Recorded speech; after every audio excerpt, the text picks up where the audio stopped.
89 news के साथ मैं हूं सोनिया खान और आज के हमारे गेस्ट जो हैं वो आमिर अली साहब हैं, जिन्होंने चाइना में 20 साल तक बतौर कंसल्टेंट डिफरेंट प्रोजेक्ट्स पे वर्क किया है और सीपैक के मंसूबे से भी वाबस्ता हैं।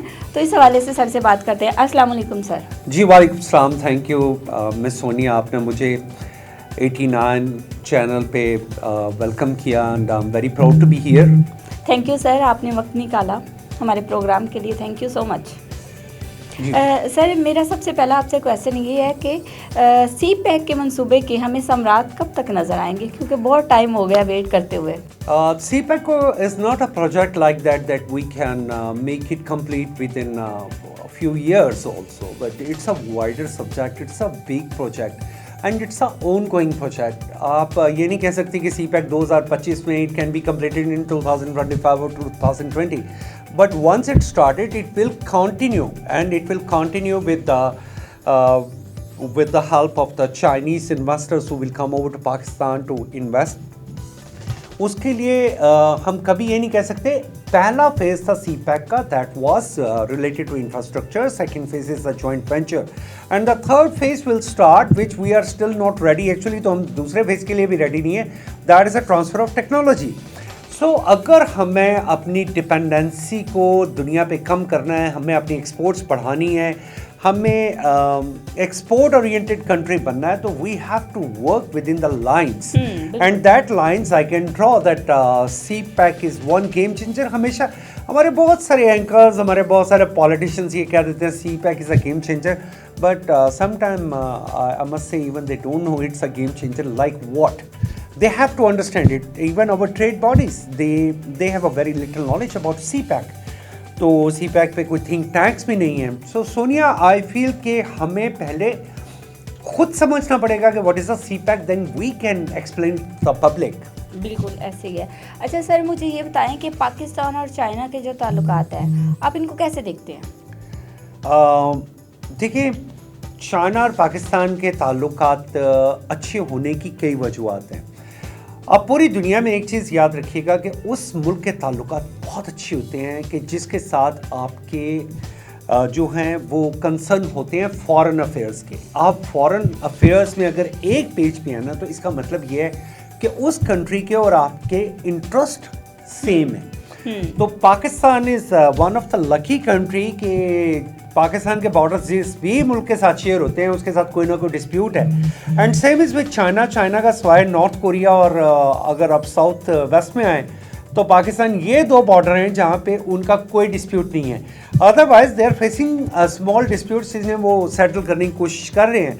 But anyway, Pakistan and China politically, geopolitically, internationally, they are always on the same page and they are working together. और जब भी आपने देखा है कि when Pakistan need I must say a bigger support in United Nations and Security Council, we always find China standing behind us. So it means that ये खाली एक इकोनॉमी के ताल्लुकात नहीं है, बल्कि फॉरेन अफेयर्स और इससे भी बढ़ के हर मुश्किल में साथ खड़े पाया ना चाइना को। जी बिल्कुल, ठीक है। अच्छा सर, साबिक हुकूमत जो रही है उसमें क्या कुछ ऐसा हुआ था कि जिसकी वजह से हमारे सीपैक के मंसूबे में ताख़ीर हो रही है या कोई इस तरह का? ये देखिए, ये क्वेश्चन मुझसे अक्सर पूछा गया है। There were a lot of speculations और कुछ स्पेकुलेशंस ठीक भी थी। मैं क्रिटिसाइज़ खान साहब को किसी और तौर पे तो करता हूँ, लेकिन इस तौर पे मैं उनको शायद इसलिए कम क्रिटिसाइज़ करता हूँ कि उन्हें पता ही नहीं चला कि उनकी नाक के नीचे क्या हो रहा है। वो बोर्ड ऑफ इन्वेस्टमेंट और वो फैसिलिटेशन काउंटर जो अब बनाए गए हैं, ये काश के पहले, ये बेसिकली उसका रिएक्शन है। ये जो स्पेशल फैसिलिटेशन काउंटर है, ये उसका रिएक्शन है, क्योंकि उस पूरे 3.5 साल में स्पेशल इकोनॉमिक जोन स्टेटस में कोई कंपनी क्वालिफाई नहीं कर पा रही थी। और जो चाइनीज़ इन्वेस्टर्स जो पाकिस्तान में मौजूद थे, नॉट ओनली चाइनीज़ बल्कि जो लोकल इन्वेस्टर्स भी थे, वो बहुत परेशान थे और उनके हाथ में एक इतना बड़ा पोर्टल पकड़ा दिया गया, it is from the prime minister office, it is from the prime minister and you have to report to the prime minister. अब आपने जब तक उससे पूरा नहीं करना, आपने उसके प्रोसीजर को गो थ्रू नहीं करना। और जो बाबू वहाँ पे काम करने वाले थे वो कहते थे यहाँ पे एक सिग्नेचर नहीं हुआ, भाई ये फाइल उठाओ वापस कर दो। वो वापस फाइल जाती थी, फिर 15-20 दिन बाद, 25 दिन बाद, वो एक छोटी सी गलती।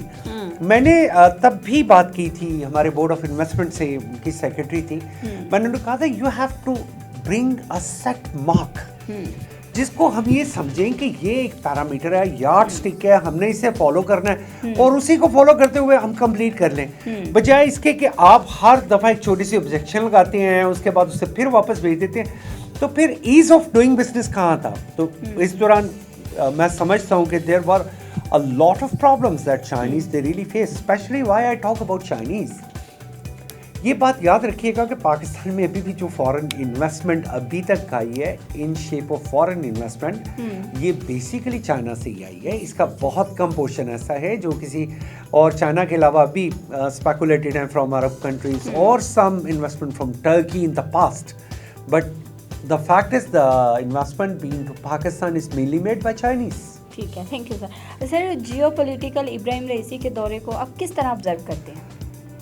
हाँ, सदर इब्राहिम रईसी पाकिस्तान तशरीफ़ लाई हैं और इस आपका क्वेश्चन की मैं इम्पोर्टेंस भी समझता हूँ। आपने बड़ा अच्छा क्वेश्चन किया और इब्राहिम रईसी साहब जो हैं, और इसके कई पहलू हैं। पहला पहलू तो ये है कि इस वक्त जो आपका मिडल ईस्ट है, it's burning, and especially Iran and Israel, they are going to be in a direct conflict, and this direct conflict can be disaster not only for the region but also the economy of the world, क्योंकि हमें ये बात याद रखनी चाहिए कि खलीज फारस, जिसे हम गल्फ ऑफ पर्शियन गल्फ कहते हैं, वहाँ से दुनिया का 70% पेट्रोल इन एंड आउट, ये मेरी बात कम लोगों को समझ आएगी कि इन एंड आउट मीन्स कि वहाँ से रिफाइन होने के लिए बाहर भी जाता है और रिफाइन होकर वापस भी आता है, तो इसलिए मैंने वर्ड यूज़ किया इन एंड आउट। ठीक है। तो 70% ऑयल वहाँ से अगर ट्रैवल करता है, और अगर यहाँ पे कुछ ऐसा हो गया तो it can be a serious petrol crisis. और पूरी दुनिया इस वक्त फॉसिल फ्यूल पे है, जो पेट्रोल पे है, और पूरी दुनिया में एक जिसे कहते हैं कि इंडस्ट्री का पहिया जाम हो जाएगा बिल्कुल, और इसकी कॉन्सिक्वेंसेस बड़ी दूर तक जाएंगे। तो इब्राहिम रईसी साहब का पहले तो मैं ये कहूँगा कि ये एक बड़ा ख़ास मौका है, और एक बात और है कि इसने उस एक नैरेटिव को जो है वो कैटर किया, और वो नैरेटिव क्या था कि पाकिस्तान और ईरान के दरमियान कोई बॉर्डर पे कुछ थोड़ी सी हुई थी। वो एक्चुअली बॉर्डर पे जो भी कुछ हुआ था वो गवर्नमेंट तो नहीं था, बल्कि वो दहशतगर्द थे जिन्होंने अपनी पनाहगाहें बना रखी थी। तो पाकिस्तान और अगर ईरान ने अपने थोड़े से टेरिटोरियल एक इशू आया था, तो वो इशू आप उसको कभी भी ये ना समझें कि वो पाकिस्तान और ईरान की ब्रदरली जो सिचुएशन है उसको कैटर कर सकता था। वो सिर्फ एक उन दहशतगर्दों को, आप देखिए ना, जो कलभूषण वाली बात है वो कोई भूल तो नहीं सकता। बिल्कुल। और आज ही मैं एक सुन रहा था एक बड़े सीनियर सहाफ़ी का तबसरा कि उसने कहा कि ये जो इंडिया ने जो कुछ किया है इसके कुछ सबूत इस वक्त मौजूद हैं इस्लामाबाद में।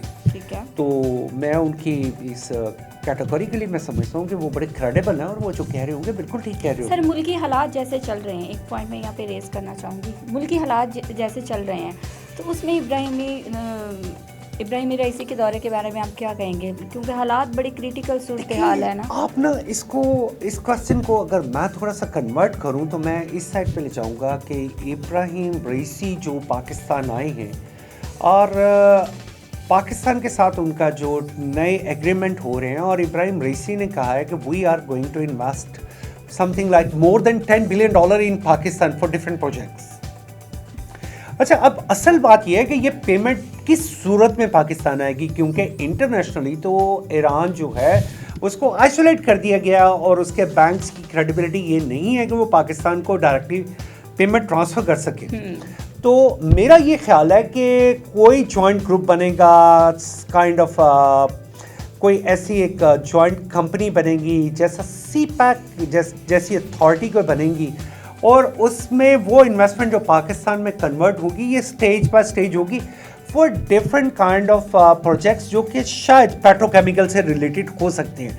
और उसमें हम कोशिश करेंगे कि पाकिस्तान अगर उन्हें कुछ टेक्निकल सपोर्ट दे सकता हो, क्योंकि ईरान जो है it's like one of the biggest supplier of this fossil oil. So what I believe कि इसमें इस तरह की चीज़ें सामने आ सकती हैं. ठीक है सर, पाकिस्तान और ईरान का जो है वो ट्रेड वॉल्यूम क्या है? पाकिस्तान और ईरान का अगर हम ऑफिशियल ट्रेड वॉल्यूम देखें और अनऑफिशियल देखें तो ऑफिशियल ट्रेड वॉल्यूम तो अभी ईरान की फेवर में जाता है. It's more than $2.7 billion something like this, but in last 2 years. सो और पाकिस्तान का था it was like $70 crore almost. लेकिन पाकिस्तान और ईरान का एक बहुत बड़ा ट्रेड वॉल्यूम अनडॉक्यूमेंटेड भी है. लेकिन पूरी दुनिया चूँकि अनडॉक्यूमेंटेड इकोनॉमी को हमें भी थोड़ा सा करना चाहिए. It's not only because FATF but also कि ये पाकिस्तान की कोई भी दुनिया की इकोनॉमी जब तक डॉक्यूमेंटेड नहीं होती तो आपको उसकी स्ट्रेंथ का अंदाज़ा नहीं होता. पाकिस्तान को ईरान में अपनी बहुत सारी प्रोडक्ट्स को ले जाने के लिए एक कॉरिडोर चाहिए और हमें ईरानियन गवर्नमेंट से ये बात करने की ज़रूरत है.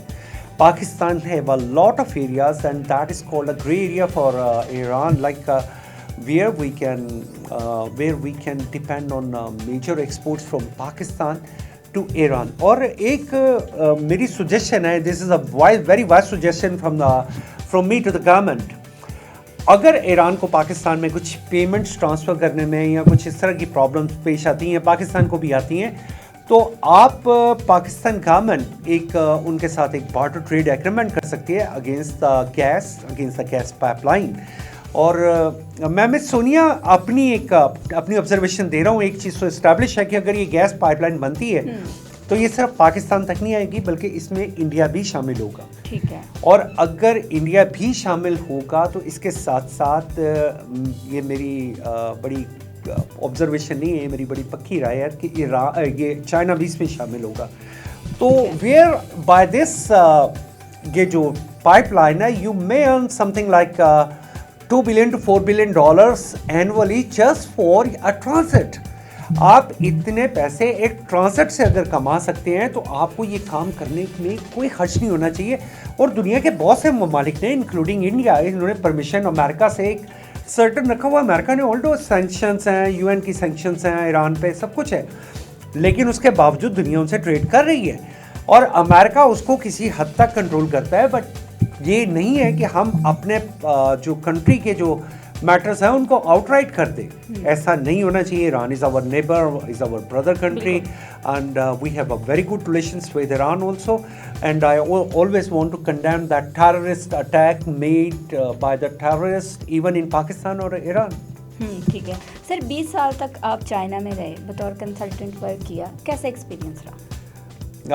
मैं एज अ कंसल्टेंट तो उनके साथ almost like 5 years, but I lived in China for 20 years. It's such a wonderful country. मैंने चाइना की इकॉनमी को अपने सामने ग्रो होते देखा है. मैंने उस पूरे इंफ्रास्ट्रक्चर को you peoples today you can not understand now what is China. It's like a giant, not only the economy giant but also the technology giant.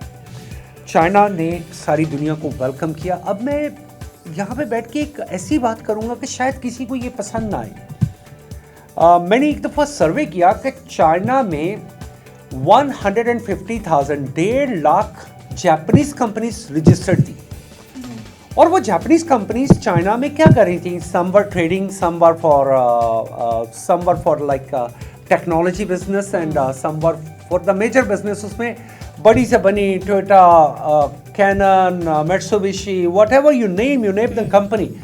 लेकिन चाइना और जापानीज रिलेशन बड़े अरसे से एक बड़े क्रिटिकल रहे हैं और ख़ास तौर पे from the beginning of the 20th century up to the second world war, जिसमें कहा जाता है कि there were about 7 million Chinese were killed by the Japanese, but still they provided them a corridor.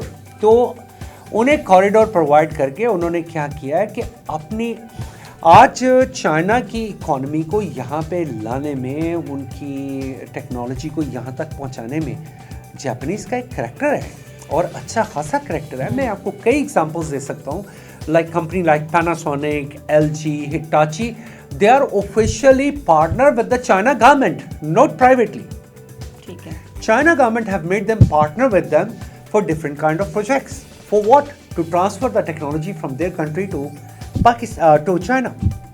ठीक है, thank you sir, thank you so much for this information. आपका वक्त देने का बहुत शुक्रिया।